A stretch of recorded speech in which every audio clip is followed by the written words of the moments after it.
Bueno, otra semana, otro estudio, y espero que en el estudio 11, en el que nos vamos a meter ahora, haya una cosa que quede clara, y lo hemos estado diciendo, pero hay que remarcarla. Tanto en el Antiguo como en el Nuevo Pacto, el Señor busca tener una relación personal con cada uno de nosotros. Eso es una de las cosas en la que profundizaremos ahora. Pero bueno, primero, ¿cómo estáis? Bien, muy bien. ¿Cómo habéis visto el estudio? Como siempre, cada vez mejor. Cada vez dan más ganas de seguir estudiando, ¿no? Totalmente, totalmente. Hoy te voy a sorprender con algo. Sorpréndeme. No tengo ninguna sorpresa. Bueno, muy bien. ¿Viste? Hoy sí, Muy bien. lo sorprendiste. Sí. Está muy bueno el tema. Me he preparado ahí Hebreos 10, me encanta. Claro, es Lo que tocaremos. este tema se puede tocar desde varios puntos, ¿no? Sí, Por sí, un lado sí, está sí. el tema de Hebreos, por otro lado está el tema del santuario, y incluso me atrevo a lanzarme y decir que en Corintios, quizás saca un poco de contexto, pero decir, oye, vosotros sois templo del Espíritu Santo, ¿no? 1 Corintios 3:16. Y estamos hablando un poco de eso, ¿no? El santuario. Y no es que el santuario ahora cobre un nuevo sentido, porque todo lo que Jesús hace, todo el plan de salvación ya está en el santuario, ya estaba en el santuario. Pero sí que ahora lo vemos, en vez de como una sombra, como algo mucho más nítido, ¿no? Empezamos a tener detalles. Y habíamos hablado de esa ilustración de la caseta de campaña. Lo importante era con quién estabas teniendo esa experiencia, no los elementos en sí, ¿no? Ahora ya 6 estudios, ¿eh? Sí, por ahí hace ya tiempo. ni me acuerdo, pero...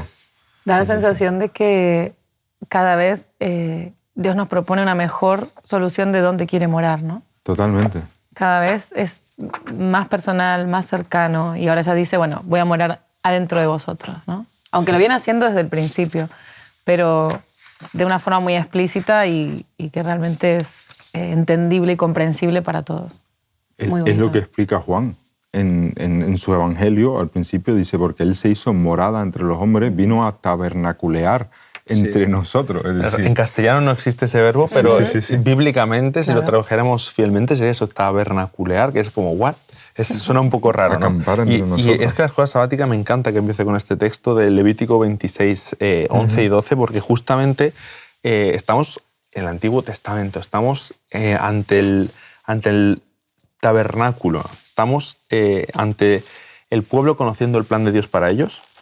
Y dice que pondré, en el versículo 11, pondré mi morada en medio de vosotros. Me encanta.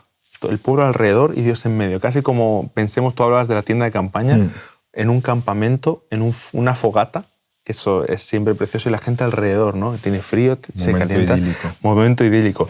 Y mi alma no os... y mi alma no os abominará, y andaré entre vosotros, y yo seré vuestro Dios, y vosotros seréis mi pueblo. Qué bonito. Dios quiere ser nuestro Dios, Dios quiere estar con nosotros, y nosotros querríamos o deberíamos querer ser su pueblo, ¿no? Aunque no siempre es tan fácil, ¿no? No siempre lo conseguimos. Bueno, ahí hay un elemento común a los seres humanos que sabemos que es nuestro egoísmo, nuestro orgullo, y que es el que intenta impedir eso, pero creo que es Lutero el que dice que cuando se mira a sí mismo ve que es muy difícil salvarse, pero cuando mira a Jesús ve que lo difícil es perderse, ¿no? Qué bonito, Entonces sí. realmente según a dónde miramos, esa carrera puede ser fácil o difícil. Totalmente. Y hay un contraste, ¿no? Con Éxodo 25:8, donde también repite la idea que tú acabas de decir, el tema de hagan un santuario para mí, para que yo habite entre ellos. Tenemos ese juego de palabras, ¿no? Morar entre, andar con, aceptación, que es lo que tú dices, no os aborreceré, pone aquí. Luego el Levítico 26:12 al final, me encanta como dice, ¿no? Yo vuestro, vosotros míos. Lo que Qué bonito. Es difícil perderse mirando a Jesús sabiendo que somos de Él. Una cosa que estoy ahora asociando a esto, ¿no? Igual que ahora también en la pandemia nos sucedió, que quizá dependíamos mucho de la espiritualidad referente a nuestro templo, a nuestras iglesias, y ahora nos hemos quedado sin iglesia y cada hogar tiene que ser una iglesia, ¿no? Sin templo. Exactamente. Sin templo. O sea, con como iglesia. que realmente... Vale, sí, perdón, tecnicismos. Perdóname. Pero bueno, para la gente que dice, el sábado voy a la iglesia, ¿no? El sábado íbamos al templo, exactamente como decís. Sí. Y de repente nos quedamos sin eso porque las iglesias, los templos cierran Claro. Y entonces me doy cuenta que dónde estaba puesta mi seguridad, dónde estaba puesta ese alimento, ¿no? Y de repente es como que todas las casas, todos los hogares tuvieron que empezar a asumir ese papel, que era un papel que teníamos ya, pero asumir que nuestra espiritualidad dependía de nosotros y que en nuestras 4 paredes tenía que haber un templo que acogiera la presencia de Dios, ¿no? Disculpa ahí No, me parece perfecto, me parece perfecto. Nos pasa rápido, ¿no? Que asociamos iglesia únicamente, exclusivamente a lo que es el edificio. Sí. De hecho, me he dado cuenta que, porque por lo menos en el contexto en el que hemos estado teniendo que reabrir y cerrar el templo varias veces. Y yo siempre trato de decirlo bien, siempre templo. Hemos reabierto el templo. Oye, vamos a cerrar el templo por las restricciones que hay. Y la gente dice, no, está cerrada la iglesia. No, la iglesia no está cerrada. Claro que no. La iglesia no está cerrada. Y esto es meternos un poco en eclesiología, ¿no? Pero es que la iglesia es lo que tú haces por lo demás. Es el ministerio que tú tienes desarrollado en comunidad. Y son 2 o 3 en mi nombre, dice Dios. Claro. Son 2 o 3 en mi nombre. Iglesia 24/7. Qué bueno. Accesible siempre. Eso es un libro, que lo sepas. Hay un libro que se llama así, muy interesante. Sí. Qué bueno. Y con esto que has mencionado, de donde estén 2 o 3 en mi nombre, no sé si lo sabéis, esto es un detalle, y volvemos a la escuela sabática, al tema que ya presenta Hebreos, porque sé que te quieres meter en Hebreos. Y los judíos, para montar una sinagoga, para organizarla, debían ser mínimo 10. Tenían que ser 10 o más. Claro, y Jesús rompe con eso y dice, no. Donde están 2 o 3 en mi nombre, yo estoy ahí con vosotros. Dios no necesita que seáis 10 varones mayores de edad según los judíos y, claro, súper legalistas para montar una sinagoga, para poder tener un sitio donde conocerme, donde leer la Torá, donde... No, 2 o 3 en mi nombre, ¿no? Qué bonito. Yo en ese sentido, Cristian, siempre lo he visto así, que cuando nos congregamos en sábado, somos una reunión de muchas pequeñas iglesias. Ojalá. Es decir, siempre lo he contemplado así. Es como para mí la experiencia del sábado, el congregarnos en el templo o en donde sea, en el campo, donde sea, porque tú habías comentado que se reunían en el campo. Sí. Es como un encuentro de muchas microiglesias, iglesias por familias, iglesias hogar, en las que luego compartes experiencia para la mutua edificación. Hemos tenido esta experiencia, hemos tenido aquella experiencia, mira lo que ha pasado, mira quién ha venido a nuestra iglesia. En Corintios esto se desarrolla muchísimo y Pablo lo presenta en 1 Corintios 12, ¿no? Como todos, absolutamente todos se necesitan unos a los otros y el hecho del texto de no dejar de congregaros es mucho más importante de lo que parece, ¿no? Sí. La comunidad es necesaria, pero la comunidad sin relación con Dios personal, sin relación personal con Dios, carece de sentido, porque nos podemos reunir, pero si no hay un propósito común, ¿por qué te reúnes? Porque hay clubes sociales que se reúnen, hay peñas, aquí en la Comunidad Valenciana hay collas que le dicen, y son gente que se reúne y tienen un interés común y les gustan las mismas cosas, o hacen... La iglesia es algo más, la iglesia es la relación que cada uno tenemos con Dios puesta al servicio de los demás. Claro. Me encanta. Es como cuando uno entrena solo o entrena en equipo, ¿no? Yo día a día puedo entrenar solo porque, no sé, juego al fútbol o lo que sea. Pero hay un día que me toca entrenar con todo el equipo, ¿no? Y cuando nos reunimos todos es como ese entrenamiento en equipo, ¿no? Totalmente. Vamos ahora entre unos y otros darnos ánimo, darnos estrategias, darnos... compartir las lesiones, compartir el día que me costó más salir a correr o lo que sea, ¿no? Se nota. Y yo me acuerdo, es decir, cuando cambiaron un poco lo que eran las restricciones, aquí en España por lo menos, fue bonito el día que quedamos para volver a vernos en familia, volver a compartir esas experiencias. Y, oye, en este contexto, como estamos llegando al tema, yo hice esta semana una comparativa entre lo que era el texto de Isaías 53, 4 al 12, y Hebreos 10, 4. Habíamos hablado la semana pasada, os comenté así un poco de Hebreos 10, 4. Me encantaba ese texto, un texto que me ha llenado. Y fíjate, ¿no? La comparativa entre Isaías 53, 4 al 12, donde te dice en Isaías, ¿no? Ciertamente Él llevó nuestras enfermedades, Él sufrió nuestros dolores, etcétera, etcétera, etcétera. En contraste con lo que dice en Hebreos 10, 4, como que todas estas cosas de las que hablan los profetas, de lo que habla la ley, ¿no? Era solamente una sombra de los bienes futuros. Tengo aquí la LBLA, y no la forma misma de las cosas. Porque estas cosas no pueden nunca por sí mismas unos sacrificios ofrecidos año tras año a ser perfectos a los que se acercan. Hablamos de esa perfección de los que se acercan, de los que se reúnen, de esa reunión en el caso, por ejemplo, del Día de la Expiación, donde todo Israel se encontraba, celebraba ese Día de la Expiación, ese Día de Yom Kippur, ese encuentro de muchas iglesias, el compartir cómo ha ido tu año, imagínate, ¿no? Claro, eso no podía, en cierta manera, pues, limpiar la conciencia. ¿Cómo lo viven ustedes eso? De saber libre de conciencia, de eso que a mí me pasa a veces, no sé si ustedes... Me acuerdo el trimestre pasado, ya hace varios meses de esto, las cosas de Isaías y en este capítulo 53, que es muy controvertido entre los judíos, porque claro, está hablando del Mesías, pero cómo va a sufrir el Mesías. Y me acuerdo un detalle y lo comentamos, no me acuerdo quién me lo comentó, la verdad, pero decía que hablando con un judío le dijo que era que la visión que los cristianos tienen de Jesús es inmoral. Claro, yo pienso lo mismo. Porque dices, si tú haces algo malo, te mereces un castigo. Si tú haces algo malo, si te pasa algo malo, pues es como... La consecuencia te vas a ganar, natural. la consecuencia natural. Tú pones la mano donde quema, pues te vas a quemar. Dice, pero Jesús, el siervo sufriente, y si lo vemos más en el contexto de Isaías, en Isaías 52, viene un liberador, viene alguien y sufre. Y sufre y no se queja, es el capítulo 53, ¿no? Es el gran sustituto que empieza a sufrir, es el que sufre por otros. Y dice, ¿pero por qué tiene que sufrir por otros? Dice, no tiene sentido. Dice, Jesús, me encanta Jesús, pero ¿por qué va a sufrir por otros? En la escuela sabática es una pregunta que dice si la expiación es una transacción legal. Yo no sé qué contestar a eso teológicamente, pero yo sé que es la injusticia más hermosa que conozco. Sí. O sea, es una injusticia, pero es la justicia más maravillosa del mundo porque es la que me da vida.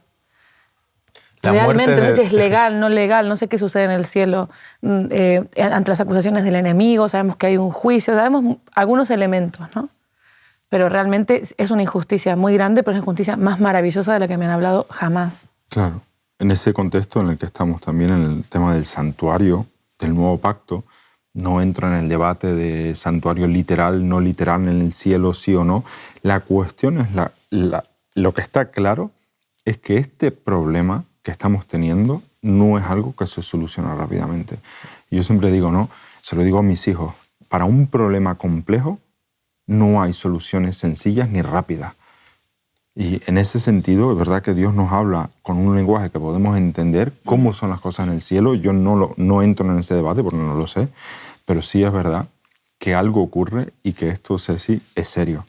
Hay una pregunta que más de una vez me han hecho, la verdad, y es ¿por qué necesariamente tiene que haber sangre para que haya perdón de pecados? ¿No? Y es interesante. ¿Por qué tiene que morir alguien? ¿Por qué tiene que haber un sacrificio que en el Antiguo Testamento se hacía pues, con animales y en el Nuevo Testamento es Jesús que viene a cumplir ese pacto, ¿no? Volviendo al tema.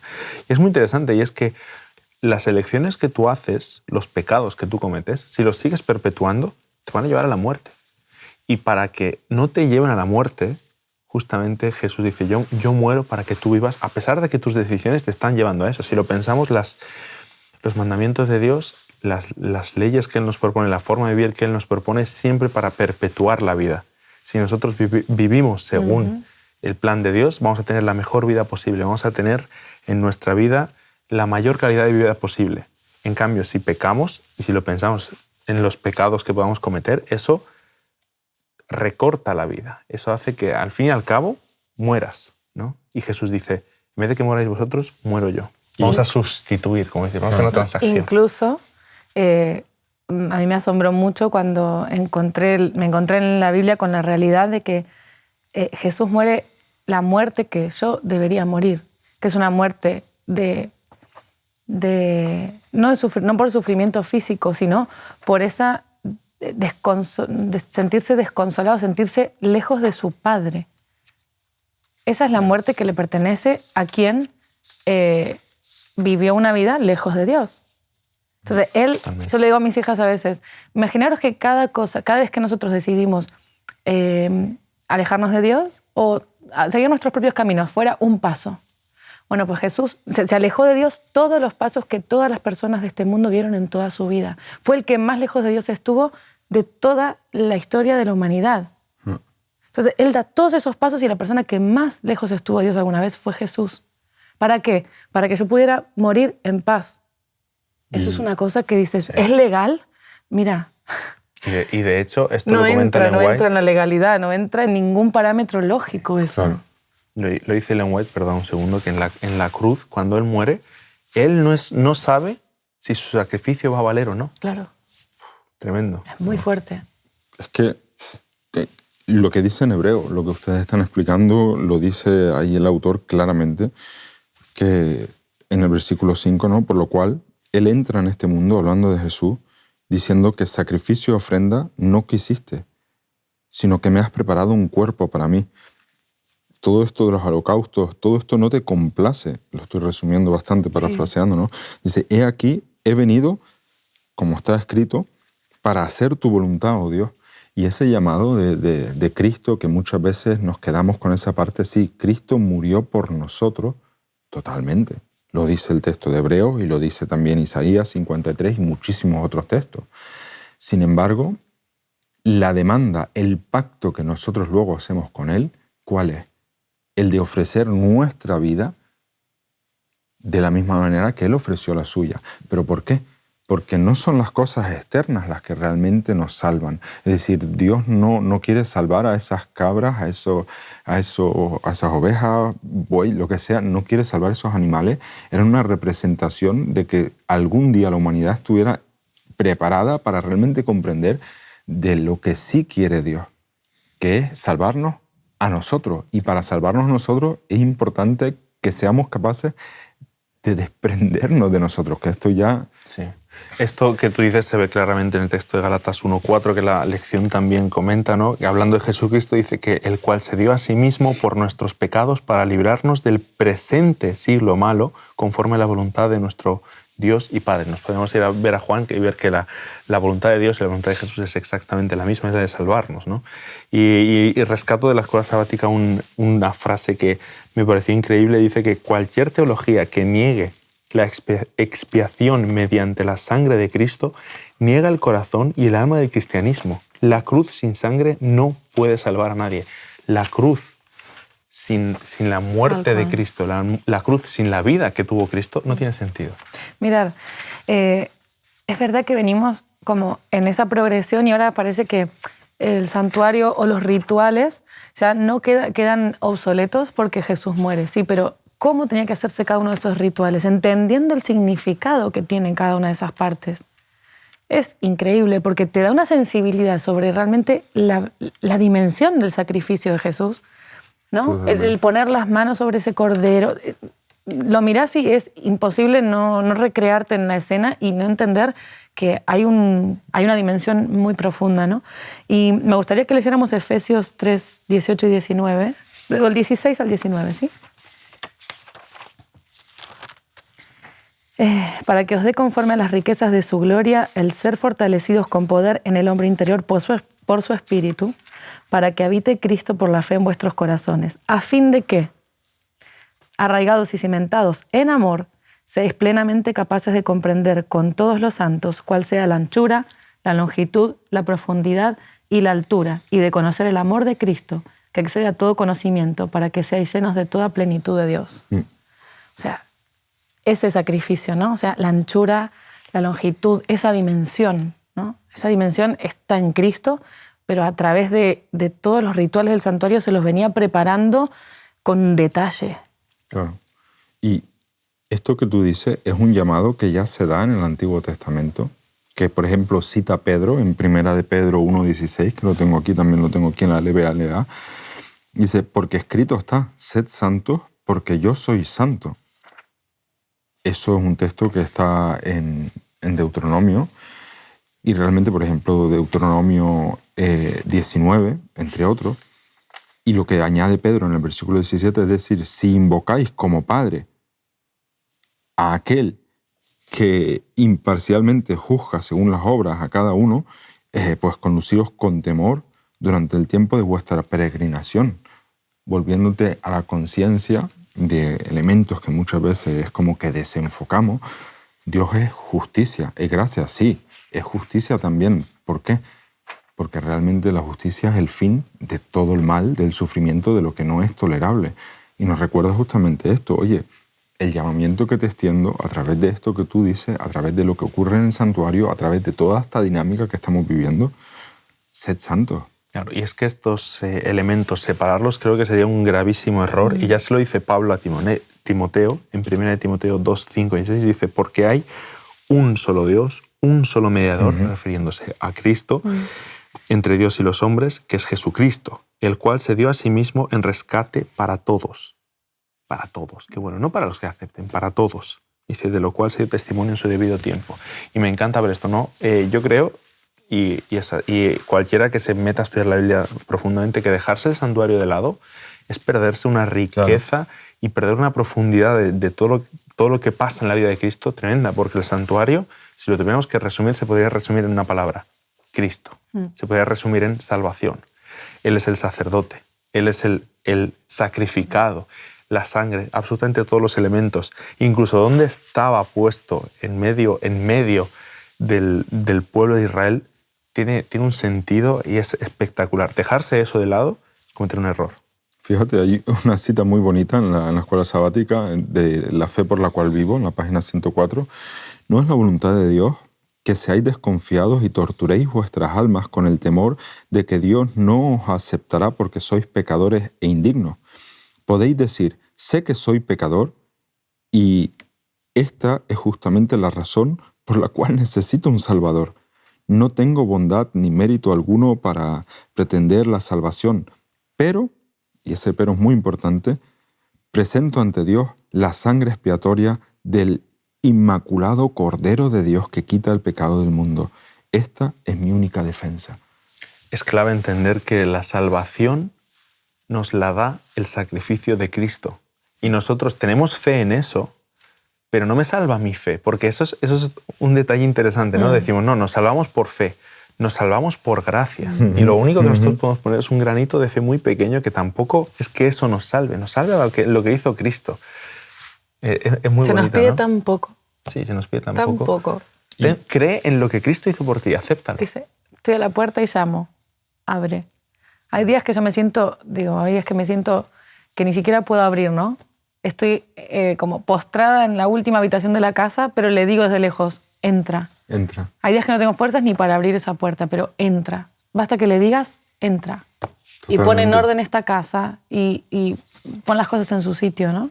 Es ese pequeño gesto, sí. ¿No? De esa voluntad de decirle que entra. Incluso ven. Puedes decir, entra, que está abierto.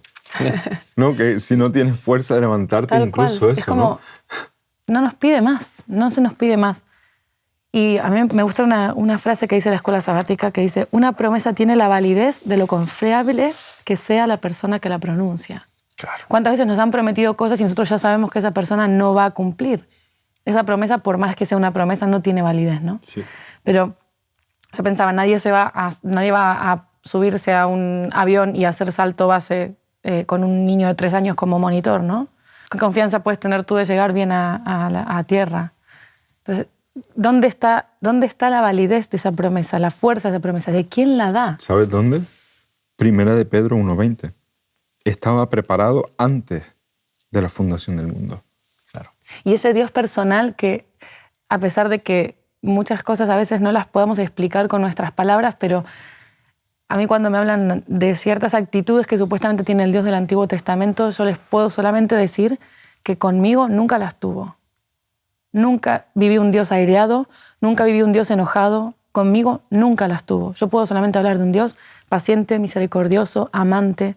Yo sí me he enfadado con Dios, yo sí he tenido ira con Dios y con mis hermanos, pero Dios conmigo, jamás. Claro, y sería meternos en otro tema larguísimo, esto sí. del Dios del Antiguo Testamento, Dios del Nuevo Testamento. Y el pacto yo creo que es muy interesante porque el pacto es un hilo unificador que está entre el Antiguo y el Nuevo Testamento presente y es muy interesante, ¿no? Me gustaría que finalizáramos con una frase que rescato de aquí de la escuela sabática que dice que Jesús como Dios y hombre es el único que puede salvar la brecha, y esto me encanta, la brecha entre la humanidad y Dios causada por el pecado. Hay una brecha, hay una separación. Y esa brecha solo puede ser superada gracias a lo que Jesús hizo. Filipenses 2, ¿no? Él no estimó ser igual a Dios como algo al que aferrarse, sino que se convirtió en uno de nosotros, por nosotros, no porque Él necesitar hacerlo, sino porque quiso, por el amor que nos tiene.